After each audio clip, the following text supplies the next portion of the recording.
그리고 오늘은 사마니까 안심이다라는 슬로건이 진짜 마음에 드는 슬로건인 것 같아요. 영감을 받았는데 사마니까 안심이다라는 말을 해석을 끝내주네요. 안산에서 기꺼이 달려와 주셨고 오늘 강의해 주실 선임 과장님 김규남 과장님을 소개해 드리겠습니다. 안녕하십니까.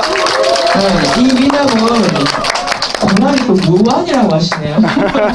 그래서 오늘 아마 뜻깊은 시간이 될 것 같습니다. 잘 부탁드리겠습니다. 네. 네, 안녕하세요. 대한주택관리협회 광주시의 스터디 강의에서 교육을 맡게 될 서머페인트 TS팀 김규남 과장입니다. 먼저 이렇게 기회를 주셔서 다시 한번 감사드리고요. 설명은 조금 편안하게 한번 진행을 할게요. 제가 진행을 하다가도 혹시 궁금하신 질문사항이 있으시면 그때그때 하셔도 됩니다. 왜냐면 그 설명이 끝나고 나서 또 하시게 되면 잊어버릴 수도 있으니까 제가 설명하는 과정 중에 혹시 궁금한 사항이 있으시면 저한테 질문해 주시면 제가 성심성의껏 답해 드리도록 하겠습니다.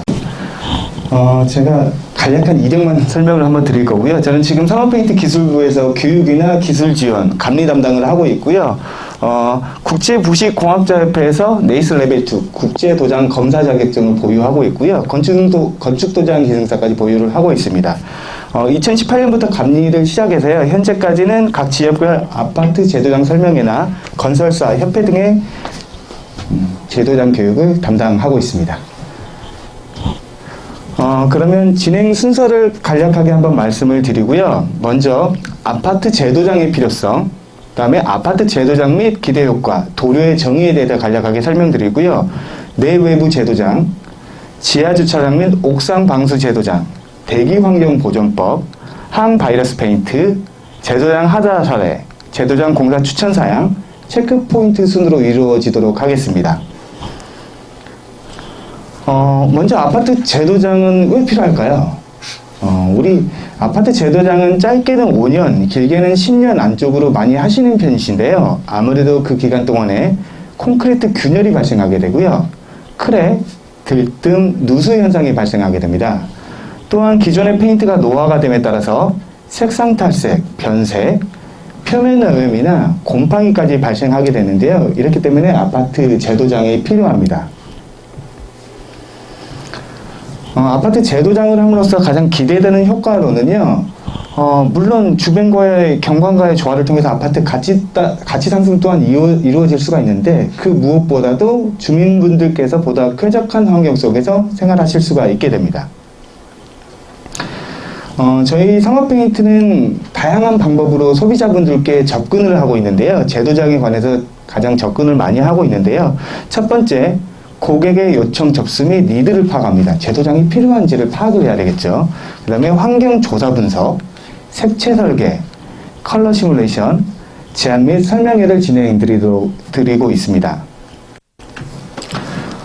아파트 제도장은 우리 아파트 제도장 당연히 잘해야 되겠죠. 디자인 같은 경우에는 일반적인 보편화적인 제도장이 아니고 최근 트렌드와 가장 안정감 있는 색깔을 맞춰서 그 디자인에 맞게 설계를 해드리고 있고요.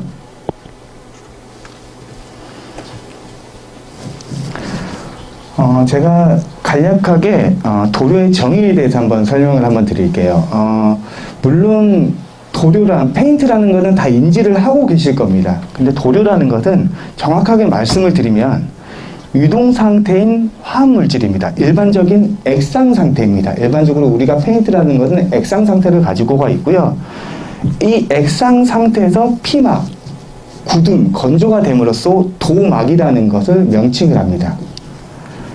도료로서 이 도료를 건조가 되기까지 도막을 입히는 과정을 도장 작업이라고 합니다. 이 간단한 구조를 기억을 해주시면 될 것 같고요. 도료는 여러 가지 구성이 있습니다. 우리가 페인트를 왜 칠할까요, 저희가? 가장 간단한 게 있죠. 미각적, 시각적이죠. 저희가 시각적. 시각적으로 가장 표현이 잘 돼야 합니다. 그렇지만 시각적이도 중요하지만 가장 중요한 것은 소재 피드물의 보호입니다. 우리가 철제 같은 경우에는 녹이 쓰지 않게 방청을 할 수 있는 페인트가 필요하고요. 콘크리트 같은 경우에는 저희가 그대로 놔두면 어떻게 될까요? 저희가 콘크리트도 노화가 되겠죠. 콘크리트도 겨울철, 여름철 이렇게 계절별로 지나가면서 콘크리트 균열이나 이런 각종 하자들이 발생합니다. 그렇기 때문에 가장 중요한 역할로는 소재 피조물에 보호하는 역할을 하고요. 다음으로는 당연히 보호를 역할을 하는 건 좋은데 우리 사람의 시각적인 이미지가 좋아야 됩니다. 우리 아파트 재도장을 했는데 백색으로만 칠했어요. 그러면 아파트 구조가 이상하겠죠. 색감도 이상하고요. 그래서 당연히 미각적인 효과를 부여하고요. 다음에 마지막으로는 어떠한 기능을 가지고 있어야 됩니다. 일반적인 도료도 있고요. 실제적으로 아파트 지하 주차장 가면은 기능성 있는 도료가 있죠. 소음 질감의 도료도 있고 여러 가지 기능을 할 수 있는 도료들이 있습니다. 그래서 도료라는 것은 소재물, 피조물의 보호, 미장 효과, 기능성 부여를 할 수 있다는 거 기억을 해주시면 되고요. 도료에는 이것까지만 제가 도료의 정의를 말씀드리겠습니다. 도료는 몇 가지가 들어가겠죠. 제가 비빔밥으로 한번 비유를 한번 해볼게요. 저희 비빔밥을 먹을 때 가장 중요한 게 밥이 필요하겠죠. 그렇죠? 밥이 필요합니다. 밥은 이 도료에서 수지라고 생각을 하시면 됩니다. 밥은 수지라고 생각하면 되고요. 안료. 안료는 당연히 비빔밥에 색상을 부여를 해야 되겠죠. 고추장에 비유를 하겠습니다. 네, 색상은 고추장을 비유를 하고요. 첨가제. 저희가 물론 밥에 고추장만 비벼서 색상만 넣어서 밥을 먹을 수는 있습니다. 그렇지만 부가적인 첨가가 있어야 더 맛이 뛰어나겠죠. 그래서 첨가제. 저희가 비빔밥을 또 먹고 나서 되게 뻑뻑합니다. 그러면 물이나 아니면 된장국이나 이런 게 조금을 첨가시켜서 조금 물러지게 할 수 있죠. 네, 도료라는 거는 이 수지, 가장 큰 수지, 색상을 낼 수 있는 안료, 부가적인 건조성이나 이런 걸 할 수 있는 첨가제, 그 다음에 수성류 같은 경우에는 물과 유성류 같은 경우에는 신라가 들어가게 되어 있습니다. 이 큰 틀로 한번 보시면 되고요. 여기에서 제가 한 가지 조금 말씀을 안 드렸네요. 이 수지라는 것을 밥하고 제가 비교를 해드렸는데, 우리 밥도 여러 가지 종류가 많이 있죠. 그냥 일반 쌀밥도 있고, 현미밥도 있고, 예를 들면 흑미밥도 있고, 여러 가지가 있습니다. 이 수지라는 거는 밥에 비하면 그렇게 뭐 여러 가지 종류가 있겠지만, 이 수지에 따라서 우리 아파트 외벽에 바르는 수성류의 수지인지, 아니면 지하 주차장에 바른 에폭시 수지인지, 우리가 옥상을 방수할 수 있는 우레탄 수지인지 결정을 할 수가 있습니다. 다음은 아파트 내 외부 도장이 어떻게 진행되는지 간략하게 설명드리고요. 우리 아파트 재도장을 할 때 가장 중요시되는 사항이 가장 좋은 페인트 맞습니까? 맞습니다. 물론 맞습니다. 그렇지만 저는 가장 중요하게 생각하는 것은 후자라고 생각합니다. 첫 번째는 어떻게 부실면을 잘 처리를 해야 아파트 내부 영향이 오래도록 유지될 수가 있습니다. 아무리 좋은 페인트, 나는 무조건 좋은 페인트를 칠해야 돼. 그래서 이 과정을 많이 무시하고 좋은 페인트를 칠했습니다. 과연 오래 갈 수 있을까요? 많이 오래 가지는 못합니다. 그래서 이렇게 부실면 처리를 잘 하고 후속 작업, 퍼티나 수성 도장, 그래픽 도장이 이루어져야지만 아파트 내부 연한을 오래도록 유지할 수가 있습니다. 일반적으로 표면 처리, 이 부실면 처리의 가장 기여도가 높은데요. 약 50% 이상을 차지하고 있습니다. 그래야 아파트 내부 연한이 오래도록 유지될 수 있다는 거 기억을 해주시고요. 다음은 내부 무늬 질감이 나는 도료로 도장에 대해서 설명드리도록 하겠습니다. 무늬 질감인 도료 도장, 이거 왜 도장을 할까요? 혹시 알고 계시는 분? 왜 도장을 할까요? 이 도장을 하는 이유가 있습니다. 우리가 일반적으로 재도장 아파트를 가면 이런 질감이 되어 있는 데도 있고 이렇게 되어 있는데 그냥 백색으로만 칠해져 있는 데도 있습니다. 실제적으로 사람의 시각을 보다 보면 분명 입체적인 질감이 조금 더 사람의 시야를 조금 더 자극할 수는 있습니다. 또 약간 더 고급스러운 이미지라고 보일까요? 실제적으로 이거는 다채무늬 질감이 같은 경우에는 입체 질감을 부여하기 위해서 두 개의 입자가 입체 질감을 부여하기 위해서 이렇게 도장 시공을 많이 하고요. 이 재도장 시스템은 앞서 말씀드린 것과 같이 비슷합니다. 부실면 처리가 가장 중요시 돼야 될 거고요. 다만 이 무늬 질감이 나는 도료 같은 경우에는 아파트 내부 구조이기 때문에 실제적으로 크랙이라든지 이런 균열 부위는 상대적으로 적을 겁니다. 아파트 외벽 쪽에 균열이 자외선이나 이 환경적인 영향을 더욱더 많이 받기 때문에 내부 쪽에서는 상대적으로 줄어들 수 있습니다. 줄어들고 있고요. 그래도 부실면 처리는 당연히 해야 되겠죠. 만약에 균열이 가 있는 부위는. 균열이 가 있는 경우에는 부실면 처리, 퍼티 작업으로 메꿈 작업을 하고 일반 하도 작업이 들어가야 됩니다. 하도 작업이 들어가고 보양이나 마스킹 작업까지 다 이루어져야 되고요. 동일하게 무늬 질감이 나는 도료로 도장을 하시면 됩니다. 그런데 여기서 마지막으로 클리어라는 말은 저도 조금 이상합니다. 저도 아파트를 보게 되면 이상한 게 만져보고 싶어요. 이게 안에 들어가 보면 어린 아이들도 마찬가지겠지만 저도 마찬가지로 좀 만져보고 싶어요. 우리가 복도나 이런 계단 같은 데 보면 오염이 많이 되어 있어요. 실제적으로. 네. 오염을 방지하기 위해서는 이 닫체 무늬로 마감을 하는 것이 아니라 닫체 무늬 마감 후에 투명도료, 투명도료도 여러 가지가 있겠죠. 무광도료, 반광도료, 유광도료가 있습니다. 기본적으로. 이 마감을, 투명도료로 마감을 해주셔야 그 오염성 부분을 최소화하실 수가 있습니다. 이렇게 민무늬 도장 시스템으로 되어 있을 때는 낙서 방지용 도료라고 하고요. 이 낙서 방지용 도료는 유광 광택 도료입니다. 일반적으로 무광하고 유광하고 비교를 했을 때 오염성이 좋은 것은 광택이 있는 유광 도료입니다. 그래서 오염을 방지하기 위해서는 낙서 방지용 도료인 수성 광택 도료 유광을 선정하시면 이 오염 부위를 최소화하실 수가 있습니다. 물론 마찬가지로 이 부분도 마찬가지입니다. 실제적으로. 요거는 물걸레 청소하실 때 오염을 방지하기 위해서 바를 수 있는 걸레바지 도료이고요. 이 걸레바지 도료들도 다 광택 도료로 선정하시면 이 오염 부분을 최소화하실 수가 있습니다. 무엇보다도 가장 중요한 게 저희가 외부죠. 실제적으로 외부 디자인이나 이 균열 보수인데요. 이 균열 보수 같은 경우에는 당연하게 잘 이루어져야 됩니다. 안 그러면 재도장을 했는데도 불구하고 수개월, 짧으면 수개월, 길면은 2, 3년 만에 동일한 현상이 발생하게 돼서 이 크랙 보수 작업이 가장 필요하고 가장 중요한 핵심 업무이고요. 2mm 이상, 2mm 미만 같은 경우에는 이렇게 퍼티 작업을, 메꿈 작업을 하고요.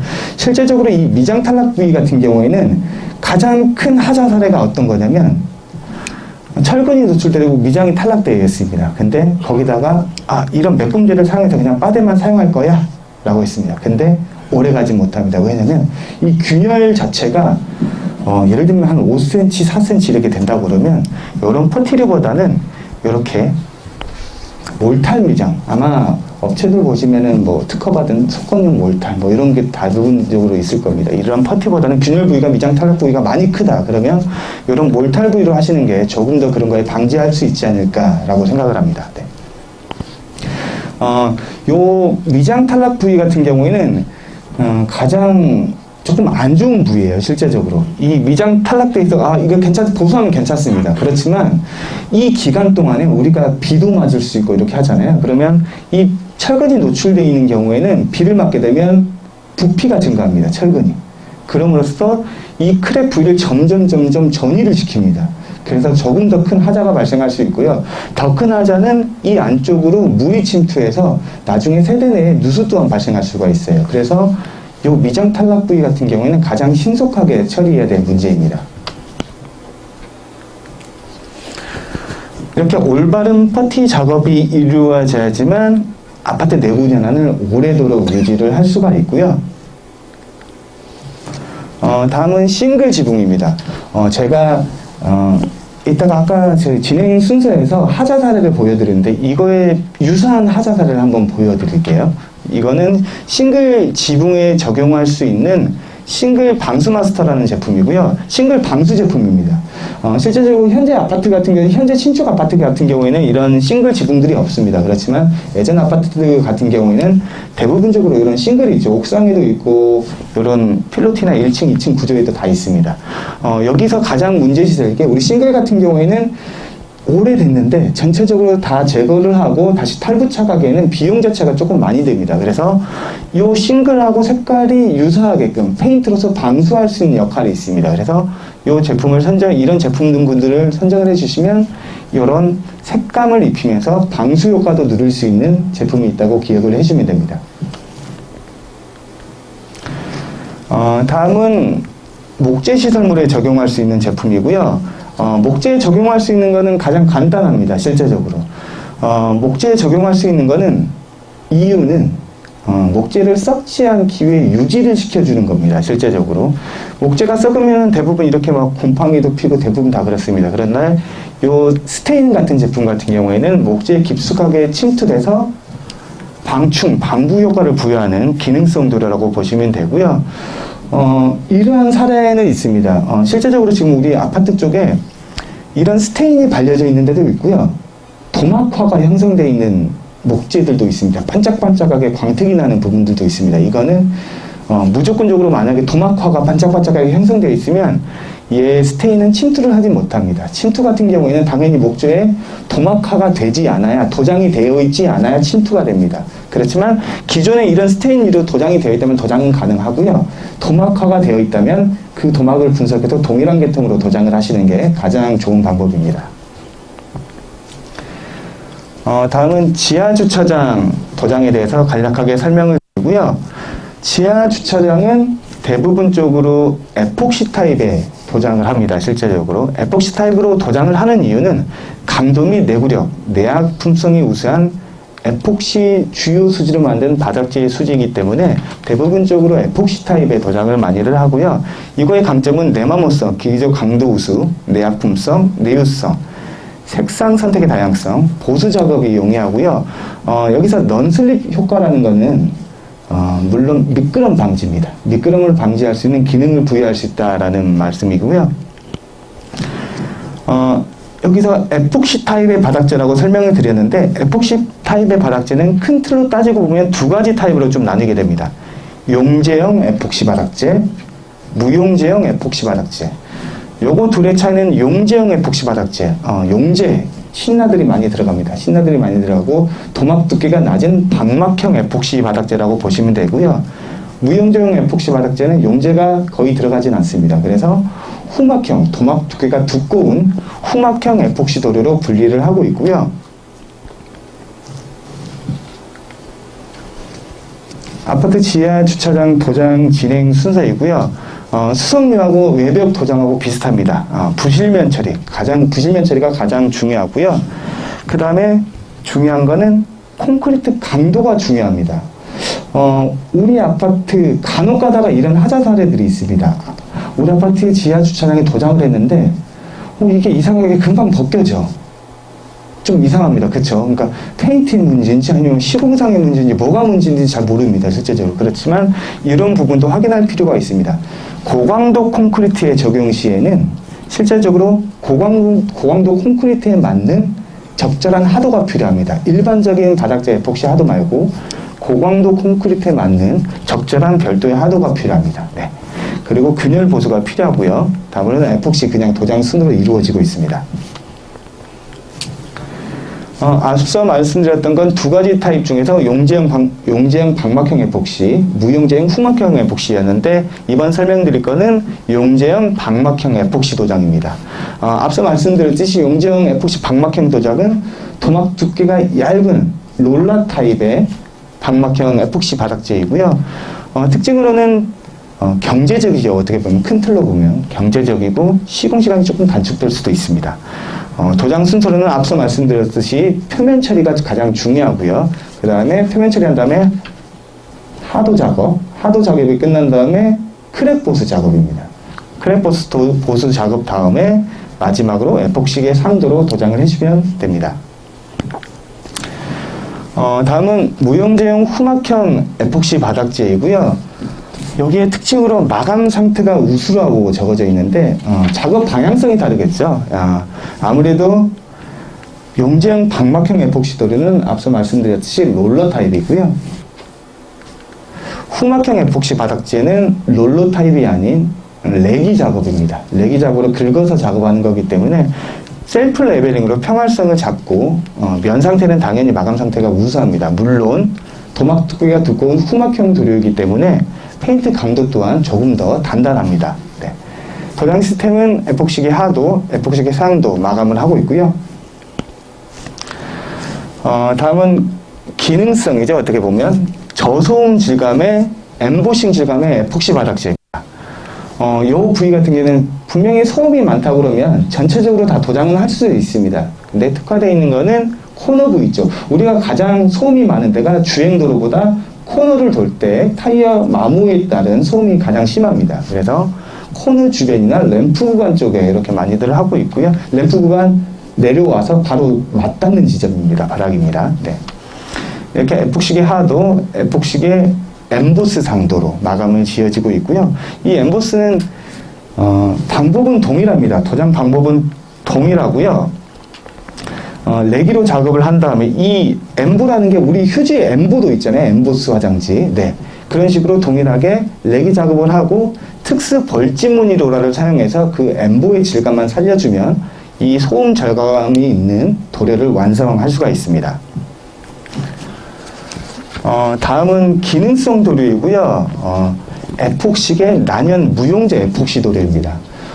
우리가 만약에 일반적인 도료 같은 경우에는 주차장에 만약에 화재가 발생이 되면 실제적으로 화재 확산이 조금 더 많이 됩니다. 실제적으로. 이 난연 에폭시 같은 경우에는 화재 확산을 자기 소화 기능성이 있어서 화재 발생 시에 화재 발화 시점에서는 불이 납니다. 그렇지만 자기 소화성을 가지고 있습니다. 그래서 주위로 번지지 않고 자연적으로 불이 꺼질 수 있는 그런 기능성 도료라고 보시면 되고요. 다음에는 에폭시계 저치 라이닝이라는 제품이고요. 실제적으로 아파트 재도장을 할 때 주민분들 민원도 한 번씩 계속 들어옵니다. 저희 아파트도 마찬가지고요. 실제적으로 아파트 지하 주차장 도장할 때 아우 냄새 난다. 외벽 할 때 스프레이 할 때 냄새 난다라는 민원이 많이 들어오는데요. 요거는 에폭시계 저치 무용제 제품으로서 이 냄새에 민감한 걸 최대한 줄여줄 수 있는 기능성 도료입니다. 도료를 개봉하고 시공을 해도 냄새가 거의 나지 않는다라고 보시면 됩니다. 네.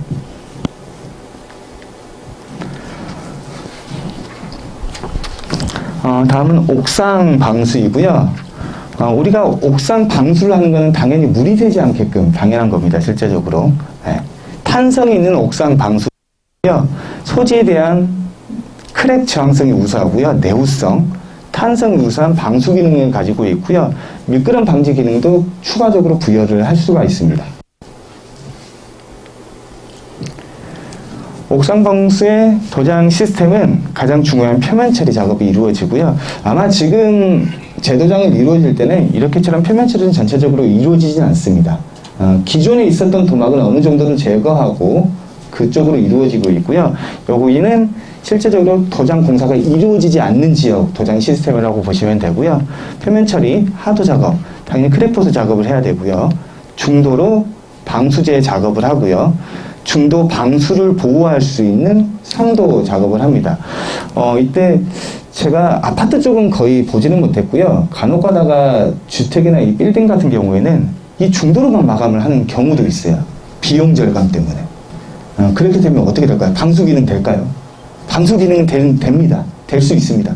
도막 두께가 두껍게 할 수 있기 때문에. 그렇지만 이 중도 같은 경우에는 내후성, 햇빛이나 자외선에 조금 더 약합니다. 이 중도를 보호할 수 있는 역할이 상도인데 상도를 안 했다고 그러면 나중에 실제로 한 1년 정도 있다가 옥상으로 올라갔을 때 색깔이 다 변해 있습니다. 변해 있고 손에 다 묻어납니다. 그렇기 위해서 이 상도는 이 중도를 보호할 수 있는 역할이라고 보시면 돼요. 좀 더 중요한 역할이라고 보시면 되고요.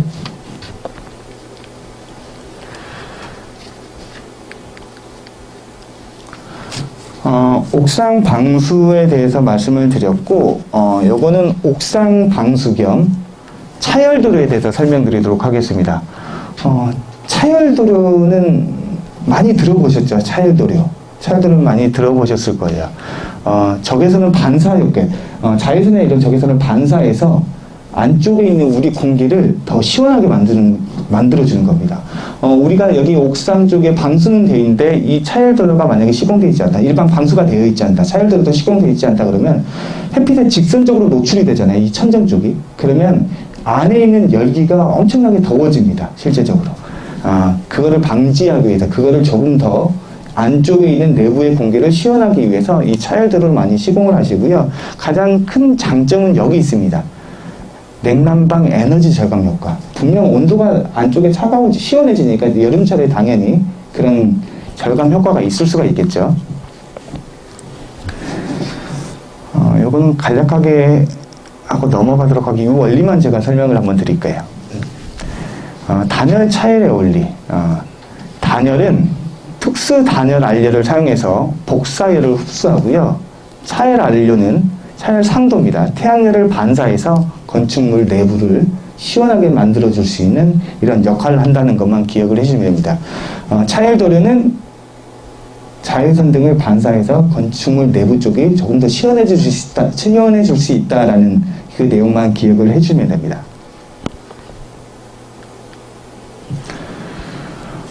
다음은 대기환경 보전법. 아마 이 내용도 대부분적으로 알고 계실 거예요. 네. 비산먼지 방지 시설의 설치 및 조치에 관한 기준에 대해 간략하게 나열해 놓았고요. 요거죠. 공사장 밖으로 흩날리지 않도록. 그러면 이런 식으로 방진막이 대부분 설치돼야 됩니다. 연마 작업 시나 야외 도장 시. 위반 사항으로는 이렇게 방진막이 설치되어 있지 않는 사례를 볼 수가 있고요. 원래는 저희가 이것도 제가 정확하게 알아보고는 있는데 롤러 도장을 지금 혹시 광주 쪽에서는 하고 계시나요? 스프레이 하고 계신 제도장에서 혹시 보셨나요? 제도장 지금 롤러 작업을 대부분적으로 하고 있고요. 분명히 스프레이 작업도 같이 진행을 하고 있습니다. 스프레이 작업은 진행을 하고 있는데 스프레이 도장 방식에 대해서 할 수 있는데 이렇게 나열이 되어 있습니다. 저감 시설을 부착한 분사 설비를 이용하는 분사 장비라고 적어져 있습니다. 여기 큰 틀로 보시면 저감 설비 도료가 분사되는 최초 시점부터 도장 외벽까지 직선거리는 20cm 차단, 플라스틱 등 비산먼지가 통과되는 비투과성 재질로 구성.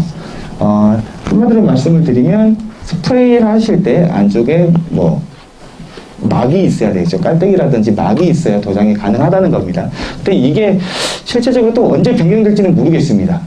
이게 또 언제 변경될지는 모르겠고요. 혹시라도 변경이 되면 저희가 추후적으로 다시 한번 말씀을 드리도록 하겠습니다. 이때 궁금하신 것들도 있을 것 같아요. 롤러 작업, 스프레이 작업, 무슨 차이가 있을까요? 차이점, 혹시 간략합니다. 네. 페인트의 내구성을 좌우를 할까요? 롤러 작업이나 스프레이 작업이? 동일합니다. 동일하고요. 스프레이하고 롤러 작업의 차이점은 단지 도장 기구의 차이입니다. 도장 기구의 차이고, 물론 롤러 도장을 하는 게 시간적인 소요가 더 많이 됩니다. 실제적으로 스프레이는 기계 장비가 사람이 뿌리면서 하기 때문에 공사 시간을 단축을 할 수 있고요.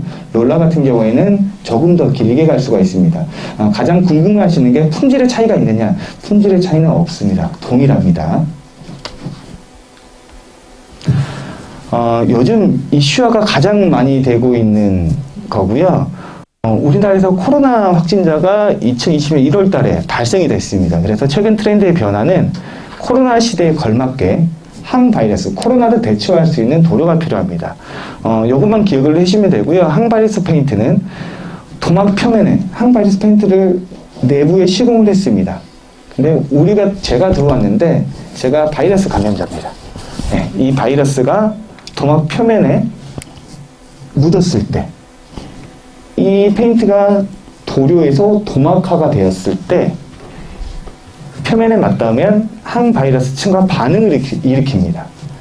반응을 일으켜서 여기서 바이러스 구성의 물질을 파괴해서 바이러스를 사멸할 수 있는 고기능성 도료가 저희 사막 페인트뿐만 아니고 각 사별로 다 나와 있습니다. 네. 항바이러스 페인트가 존재한다는 거 기억을 해주시면 되고요. 기타 도료, 요 MMA계 도료는 우리가 가장 쉽게 볼 수 있는 거는 스쿨존입니다. 학교 스쿨존. 스쿨존에 바르는 이유 자체는 몇 가지가 있겠죠. 실제적으로 당연히 가장 핵심 주가 미끄럼 방지용입니다. 미끄럼 방지용. 그리고 여기가 도로인데 우리가 페인트를 칠하려면 아파트 외벽 도장 공사도 좀 시간이 오래 걸리죠. 페인트를 칠하려면. 요거 시공 같은 경우에는 건조성이 되게 빠릅니다. 차량들이 지나다녀야 되고 사람들도 다 지나다녀야 되는데 언제 건조가 되겠어요? 하루 이상을 저기를 차단을 할 수가 있을까요? 그렇지는 못합니다. 실제적으로. 요 MMA계 도료 같은 경우에는 어디에 아파트 쪽에는 어디에 많이 칠하시면 램프 구간 쪽에 많이 칠하시고요. 네, 미끄럼 방지가 소요되는 요구되는 곳에 많이 사용이 되고 있습니다. 요거 같은 경우에는 거의 한 1시간 만에 다 건조된다고 보시면 돼요. 시공을 하셨고 차량 출입이 지속적으로 왔다 갔다 해야 되는데 왔다 갔다 할 수가 없으니까요. 그 시간을 단축하기 위해서 이런 미끄럼 방지용 도료를 적용할 수 있다는 거 기억을 해주시면 되고요. 다음은 폴리우레아계입니다. 제가 요거는 사진을 보면서 설명을 한번 드리고요. 일반 우리 아파트 쪽에는 실제적으로 많이 접목은 하지는 않습니다. 신축공사나 제도장공사에서 신축공사에서는 자주 사용이 되는데 제도장공사에는 간헐적으로 사용이 되고 있고요. 왜냐하면 너무 비쌉니다. 실제적으로 너무 가격이 비쌉니다. 그렇지만 우수한 장점은 정말 많이 가지고 있는 도료입니다. 그거는 제가 자부할 수가 있고요. 요거 가장 큰 장점은 요 사진은 제가 잘 보이시는지 모르겠어요. 스프레이로 뿌려야 됩니다. 장비입니다. 스프레이 장비입니다. 스프레이 장비로 뿌리는데 가장 큰 장점은 도장 후 5분 후에 보행이 가능합니다. 도장 후 5분 후에 보행이 가능하고요. 경사면 수직면에 상관없이 후드막 도장이 다 가능합니다. 그리고 인장 강도, 인열 강도, 내구성, 올해의 성질을 유지할 수 있죠. 원래의 유지들을 유지할 수 있죠. 내구성이 매우 우수합니다. 실질적으로. 현재사는 제품 중에 가장 오래 갈 수 있는 제품들은 폴리우레아를 꼽을 수가 있습니다. 네. 오랫동안 내구력이 유지되는 것들은.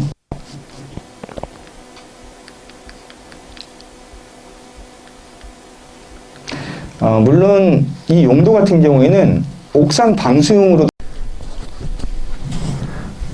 우레아의 가장 큰 특징으로는 이것만 기억을 하시면 되고요. 옥상에도 시공이 가능하고 주차장에도 시공이 가능하다는 거. 건조 속도가 빠르고 작업성이 조금 용이하지는 않습니다. 작업성 같은 경우에는 전용 장비나 전문 업체가 필요하기 때문에 그거를 주의를 해주시면 될 것 같고요.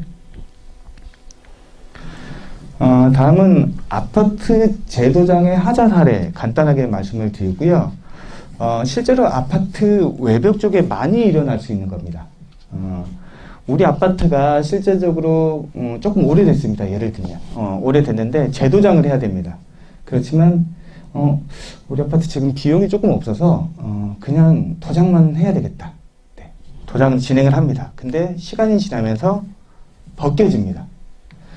그거는 지금 예전에 도장을 하는데 이 구역에 대해서 페인트 같은 경우에는 영구적인 건 아닙니다. 페인트는 물론 반영구적인 것도 있지만 대부분적으로 아파트 외벽 같은 경우에는 친환경 수성 도료입니다. 시간이 지나면서 오염이나 탈색, 변색이 됩니다. 네. 시간이 지나면 이 구성하는 수성 도료가 기능을 잃게 되겠죠. 아무래도 기능을 잃게 되면 이렇게 손으로 문질렀을 때 이런 묻어나는 현상들이 발생할 수가 있습니다. 이 묻어나는 현상 같은 경우에는 초킹 현상이라고 하고요. 여기에 언급을 제가 해놨습니다. 수성 페인트 도막은 시간이 경과할수록 햇빛, 빗물, 자외선의 영향으로 오염이 노화가 되어 초킹이 발생한다라고 명기를 했는데 요거 같은 경우에는 가장 중요한 게 분명 고압 세척도 할 수 있지만 표면에 이물질에 도장하신다고 보면 됩니다. 이렇게 밀가루가 묻어있는 상태에서 도장을 페인트를 칠해버리면 분명히 처음에는 괜찮습니다.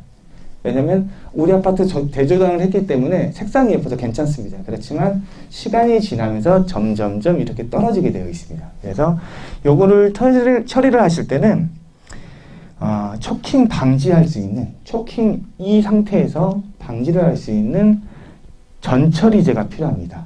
하도가 필요합니다. 즉 하도, 투명의 하도가 필요하고요. 이 하도를 발라서 이런 초킹 현상을 최소화할 수가 있습니다. 이 초킹 현상을 최소화하고 하도를 바른 다음에 마지막으로 수성 도장이 들어가야지만 이러한 현상을 최소화하실 수가 있습니다. 이게 가장 큰 하자 사례이고요. 실제적으로 제가 아까 요거는 싱글 지붕 제가 아까 말씀을 드렸는데 이 싱글 지붕 같은 경우에는 색상도 구애하고 방수도 할 수 있는 기능성 들어가 방수 기능성 싱글 방수 마스터라는 제품이 있고요. 요거 같은 하자 사례는 우리 아파트 제도장이 다 들어갔습니다. 그런데 이렇게 막 녹물이 발생하네요. 이제 제도장했는데 그죠? 이러면은 다시 또 진짜 상태를 또 확인하고 재도장을 해야 되는데 실제로 어디서 일어났는지 그게 가장 중요합니다. 이 싱글 안쪽에 동판구리가 있는데요. 여기서 이제 오염이 계속적으로 일어나는 겁니다. 내려오는 겁니다. 요거를 방지하려면 당연히 재도장만 하면 되겠죠? 안 됩니다. 네. 당연하죠. 이 부분을 처리를 하고 재도장이 이루어져야지만 이런 똑같은 현상을 방지를 할 수가 있겠죠. 여기서 계속 또 칠한다고 해서 당연히 계속 나오겠죠. 실제적으로. 네. 이 부분이 처리가 돼야지만 재도장을 했을 때 아름다운 색상을 구현할 수 있다는 거 기억을 해주시면 될 것 같고요. 지하 주차장 중 재도장 하재 사례인데 이것도 아까 제가 질문 받았던 거와 조금 유사할 수도 있습니다. 수분이 있는 경우, 바닥에서 지속적으로 수분이 나오는 경우에는 재도장을 해도 이렇게 나중에 도막을 뚫고 수분이 나올 수가 있습니다. 실제적으로. 페인트가 정상적인 부착, 경화가 될 수 있는 표면의 함수율. 표면의 함수율이라는 것은 우리가 콘크리트는 당연히 수분을 함유하고 있죠. 실제적으로. 수분을 함유하고 있는데 도장하기 가장 페인트를 칠하기 가장 적합한 함수율은 모든 각 도료사가 비슷합니다. 표면에 있는 콘크리트 함수율이 6% 이하로 떨어져야 도장이 가장 안정적으로 도장이 될 수가 있습니다. 네. 여기 제가 적어놨네요. 도장 전의 함수율 측정. 함수율 측정이라는 것은 콘크리트 쪽에 6% 이하 함수율과 결로 수분 삼출 현상이 있을지 충분히 말린 후에 시공이 이루어져야 된다. 충분히 말린 후에 시공이 말린 후에라도 물이 안 나갈 수도 있습니다. 실제적으로. 아까 말씀드렸던 지속적으로 일어나고 있다고 했을 때 그것도 제가 봤을 때는 추가적으로 계속적으로 확인은 필요해요. 실제적으로 인젝션 작업을 통해서 그런 부분을 최소화하고 그 다음에 함수율도 찍어보고 이게 더 점차적으로 양호해지는 건지 그래서 도장 시공의 판단이 이루어져야 될 것 같고요. 다음은 지하 주차장 중에 하자 사례고요. 회색으로 시공했는데 이렇게 되네요. 왜 그 원인이 뭘까요? 에폭시계 상도, 에폭시계 용제형 반막형 코팅제로 도장을 한 사례이고요. 건조 과정 중에 천장에서 물이 계속적으로 떨어졌습니다. 건조 과정 중에. 에폭시계, 지하주차장에 도장하는 거는 가장 일반적인 보편화되는 게 에폭시계 바닥재인데 가장 조금 안 좋은 게 뭐냐면 수분이 계속적으로 유입이 됐을 때 이렇게 에폭시계 같은 경우는 변색이 됩니다. 그래서 이 습도가 높은 날이나 날씨가 추운 날 이런 데는 도장을 안 하시는 게 가장 좋습니다. 습도가 높은 날 85%, 90%가 넘어갑니다.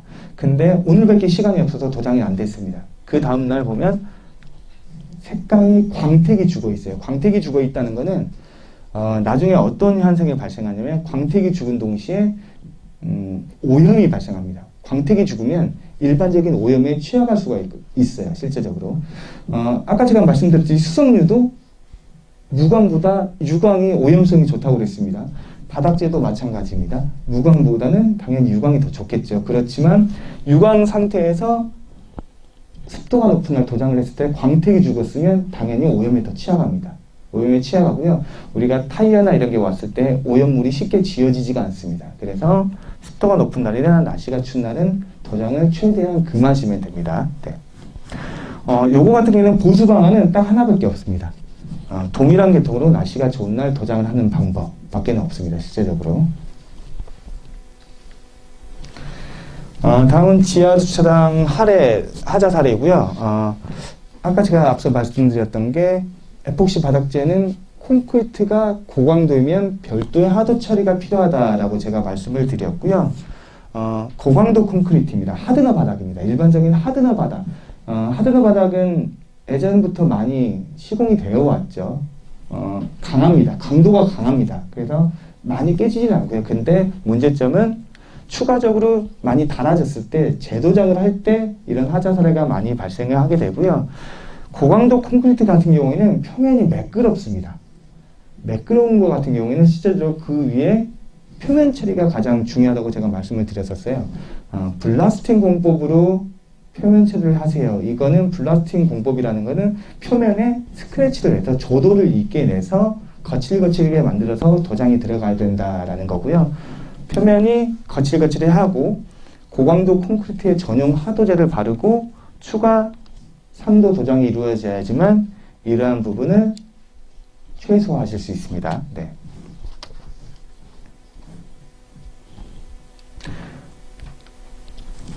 다음은 옥상 방수 도장 하자 사례이고요.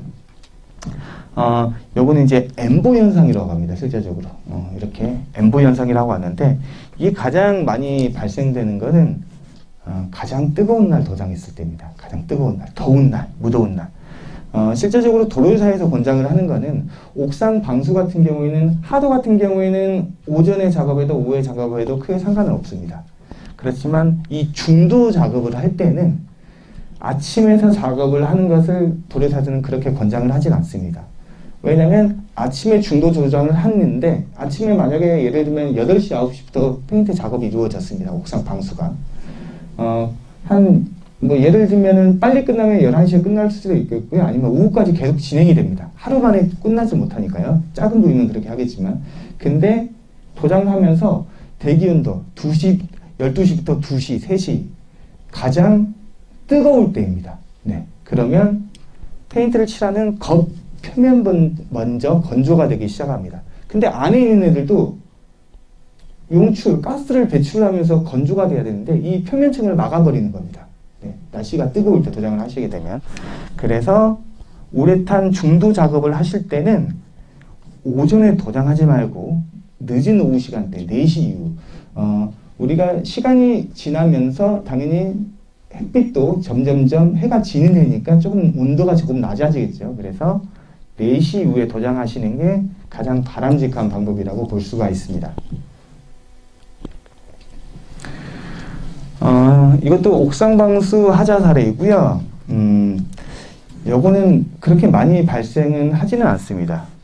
요거 사용했을 때 가장 많이 발생하는 하자가 뭐냐면 우레탄 중도 도장 공사를 할 때 혼합비 불량이나 신나 과량 희석입니다. 신나를 과량 희석을 하게 되면 가장 편할 수는 있습니다. 왜냐하면 묽으니까 작업하기가 편합니다. 실제적으로. 그렇지만 이 중도 같은 경우에는 신나를 많이 타게 되면 건조가 더디게 되고 반응성이 느려지게 됩니다. 그래서 최소한의 신나를 사용을 하셔야 되고요.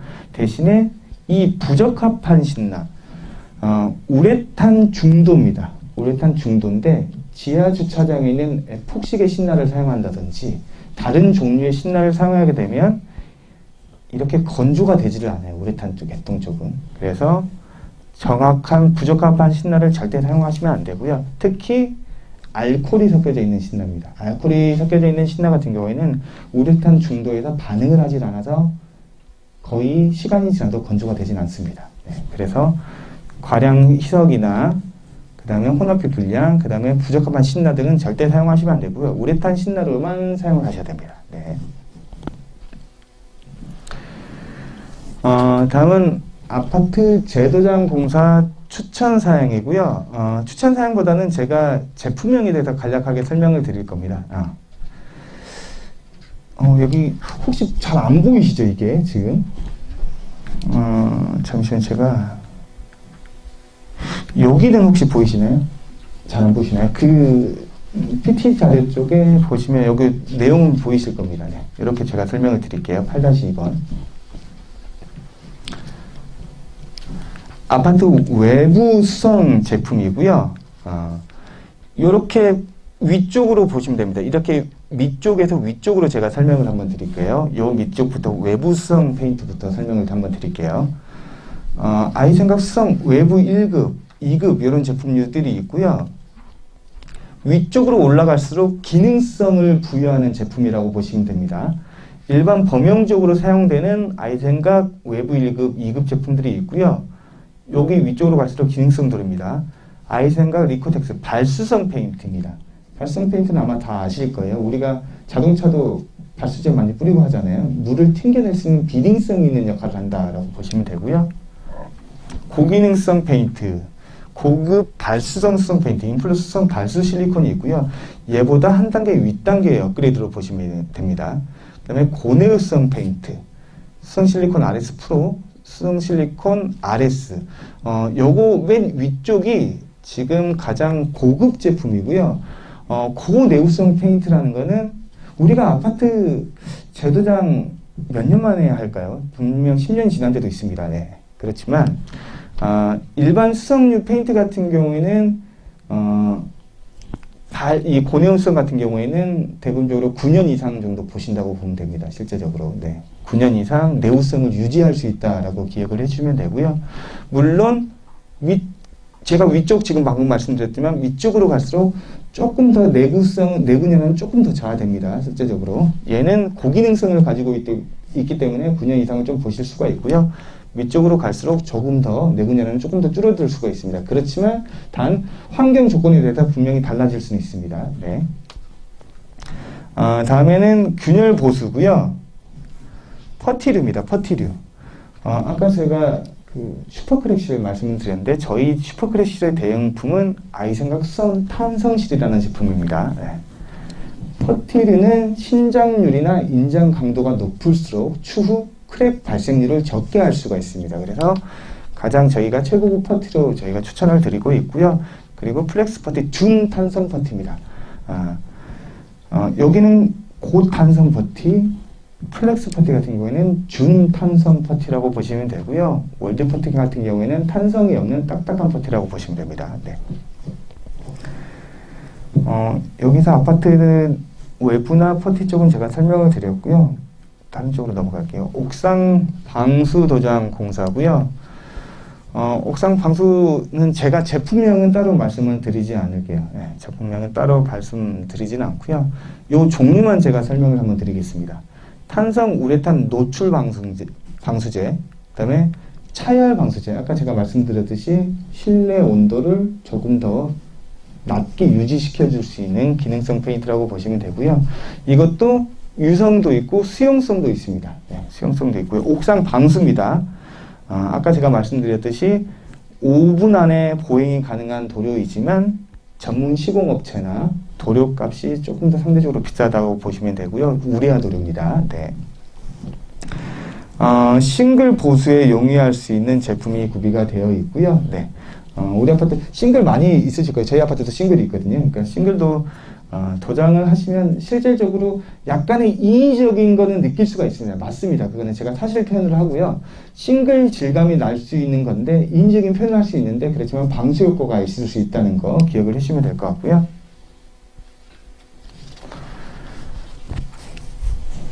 내부 쪽은 이것만 기억을 해주시면 됩니다. 다채무늬 형성하고 걸레바지 도장.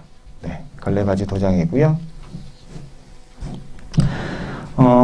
여기서 설명드릴 게 또 하나 있네요. 안쪽에, 세대 안쪽에 방화문이나 이런 데도 페인트를 많이들 칠하실 수도 있어요. 재도장을 하실 때, 우리 방화문 같은 경우에. 방화문 같은 경우에는 가장 주의하실 게 딱 하나가 있습니다. 외부 업체에서도 도장을 많이 하시는데, 방화문 같은 경우에는 예전에 페인트가 칠해져 있는 경우, 재도장을 한 경우가 있고요. 아니면 방화문 예전 그대로 있는 소재가 있습니다. 방화문 같은 경우는 예전 그대로 소재 같은 경우에는 예전에 도장을 한 번도 하지 않고 예전에 시공사가 달아준 대로 그대로 있었다라고 보시면 이 방화문 같은 경우에는 도장을 할 때 가열 건조를 많이 시킵니다. 가열 건조. 가열 건조라는 것은 도장을 하면서 인위적으로 열을 투과를 시켜서 가열 건조, 인위적으로 건조를 시킵니다. 이러면 도막이 아까 제가 도료 액상이 상태에서 도막화가 된다고 그랬는데 이 도막 자체가 매우 치밀합니다. 매우 치밀하고 매끈합니다. 그래서 일반적인 재도장을 할 때 나 페인트 칠해야 될 때 페인트 칠했는데 나중에 스티커를 붙여놓고 뗐을 때 다 떨어지는 경우가 있어요. 왜냐면 기존의 페인트가 너무 치밀하기 때문에 여기는 샌딩이 반드시 이루어져야 되고 도장이 칠해져야 오래도록 유지가 될 수가 있습니다. 그리고 또 하나가 있는 게 기존에 시공사에서 달아준 방화문 말고 우리는 한번 재도장한 이력이 있어. 우리는 예전에 페인트를 칠했어요. 그러면 여기에 적합한 지금 달려져 있는 구도막이 어떤 도막인지 확인을 한 다음에 재도장이 이루어져야 됩니다. 아니면 나중에 도장을 하다가는 다른 제품이 될 수가 있어요. 주름이 질 수 있다든지 아니면 하자가 발생할 수 있기 때문에 그런 부분을 가장 신경 써야 되고요.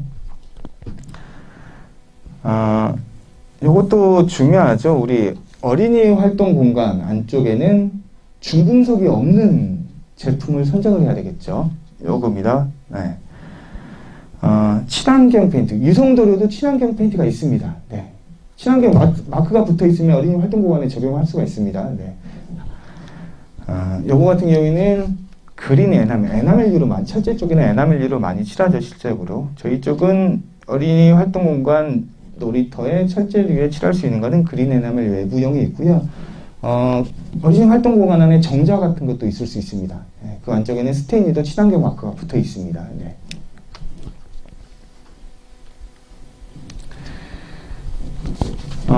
요거는 지하 주차장 추천 사항이고요. 간략하게 요런 그냥 라년 라이닝, 자기 소화 기능을 가지고 있는 화재가 발생 시에 자기 소화성을 가지고 있어서 화재 확산을 방지할 수 있는 도료라고 기억을 해주면 되고요.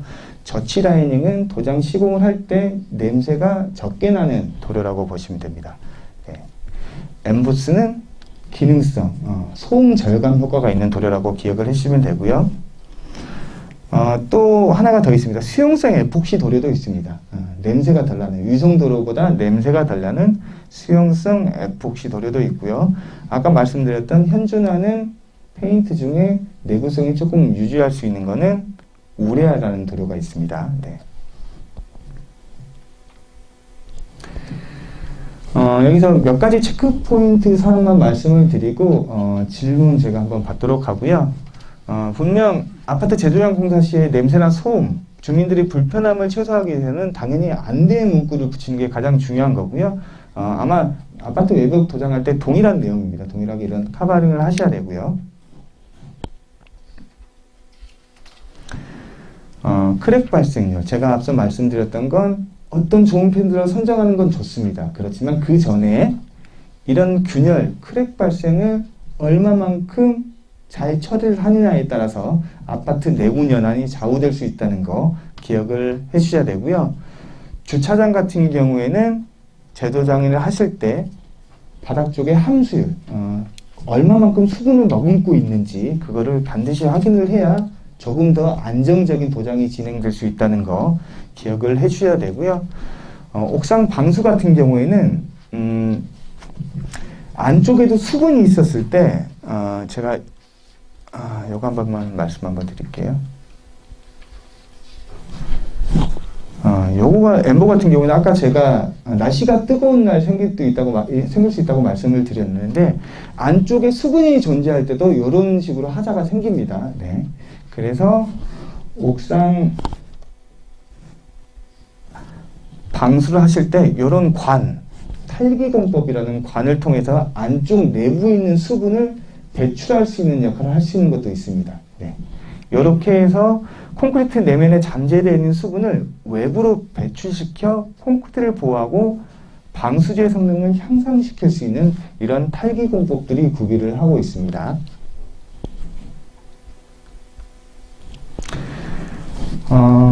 이것으로 제가 강의는 거의 다 완료가 됐고요. 저희 상화 페인트 잠깐만 말씀을 드릴게요. 저희 상화 페인트는 건축용 바닥재 도료 부분 페인터끼리 1위를 유지를 하고 있고요. 신속한 기술 지원을 통해서 고객 지원을 만족하는 회사로 거듭나고 있습니다. 아파트 재도장 하실 때 우리 아파트가 제대로 공사가 이루어지는지 어려운 부분이 있는데 그거를 자문을 주시면 성심성의껏 대답을 해드리고요. 재도장에서 궁금하신 내용이 있으면 여기 하단에 광주 비즈니스 센터로 연락을 해주시면 더욱더 성심성의껏 답해드리도록 하겠습니다. 이상으로 설명은 마치고요. 혹시 궁금하신 내용이 있으면 제가 질문 하나 받도록 하겠습니다.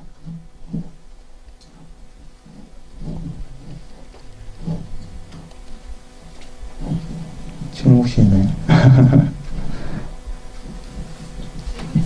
네, 말씀하세요. 네. 바닥 지하 주차장이요? 네. 그게 반복적으로 했는데도 제 부정을 했는데도 기포가 계속 발생이 되는 거예요. 네. 그런 경우는 보완하시는 방법이 없을까요? 그쪽에서는 네. 콘크리트 수분이 있어서 네네. 계속해서 그게 올라와서 기포가 반복적으로 생긴다고 하거든요. 네네. 아까 말씀드렸는데, 그게 이제 인젝션 작업도 필요합니다. 실제적으로. 어디서 나오는지는 그거는 저희가 실제적으로 알 수는 없어요. 전면적으로 혹시 생겼을까요? 아니면 부분, 주통로 구간 쪽이요? 거기는 제가 생각할 때 인젝션 작업이 꼭 필요할 것 같습니다. 아까 말씀드렸던 거는 거의 대부분적으로 하기 때문에 인젝션 작업이 조금 어려울 수도 있고요.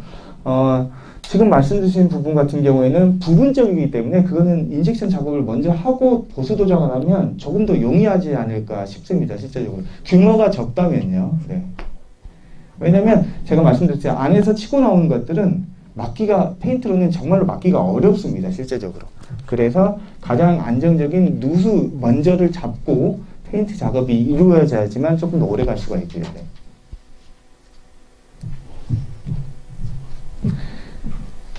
아니면 이런 방법도 접목은 할 수 있어요. 아까 제가 여기에 뭐가 있었었죠 지금?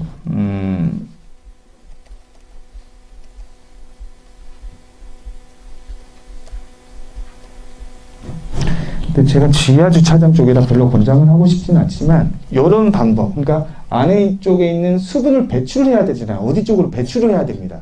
근데 이제 옥상 같은 경우에는 저희가 이동이 없기 때문에 이런 것들을 쉽게 달 수가 있어요. 실제 890 부분에서 콘크리트 안쪽에 있는 수분을 어느 정도 조금씩은 뺄 수가 있는데 지하 주차장 쪽이면 이제 차량들이 계속 이동을 해야 되기 때문에 이런 부분이 있으면 아무래도 조금 방해가 돼서 적극적으로 제가 이런 부분을 무조건 추천한다라고 말씀드리기가 조금 어려운 부분이 있습니다. 이런 방법 또한 있다는 거 기억만 해주면 될 것 같아요. 네.